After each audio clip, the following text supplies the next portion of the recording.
راولپنڈی میں خصوصی سرمایہ کاری سہولت کونسل کے تحت نیشنل انکیوبیشن سینٹر برائے ایرو اسپیس ٹیکنالوجیز کا باقاعدہ افتتاح کر دیا گیا۔ اس سینٹر میں 100 اسٹارٹ اپس کی گنجائش موجود ہے جو کہ 1 سال کی تربیت کے بعد اپنے بزنس کا باقاعدہ آغاز کر سکتے ہیں۔ یہاں پہ سال میں 2 بیچز 2 کوہورٹس انڈکٹ ہوتے ہیں۔ اس میں ایرو اسپیس انجینئرنگ سے ریلیٹڈ اسپیشلائز سٹارٹ اپس جنہوں نے ایرو اسپیس انجینئرنگ میں کوئی کام کیا ہوا ہو، کوئی پروڈکٹ بنانا چاہ رہے ہوں اور ایک نوول آئیڈیا ہو، وہ یہاں پر آتے ہیں، اپنے آئیڈیا پچ کرتے ہیں۔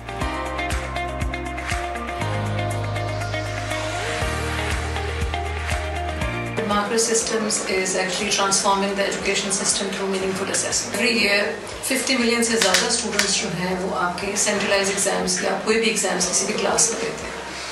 اس سارے پروسیس کو مینولی ابھی ٹریڈیشنلی ٹریٹ کیا جاتا ہے، جس کی وجہ سے ہمیں کوئی ایسا ڈیٹا نہیں ملتا جس کی بیسس پہ ہم ان اسٹوڈنٹس کی لرننگ کو ٹھیک کر سکیں، ٹیچرس کی ٹریننگ کو امپروو کر سکیں، اپنے کریکولم کو امپروو کر سکیں اور اپنے ایجوکیشن سسٹم کو امپروو کر سکیں۔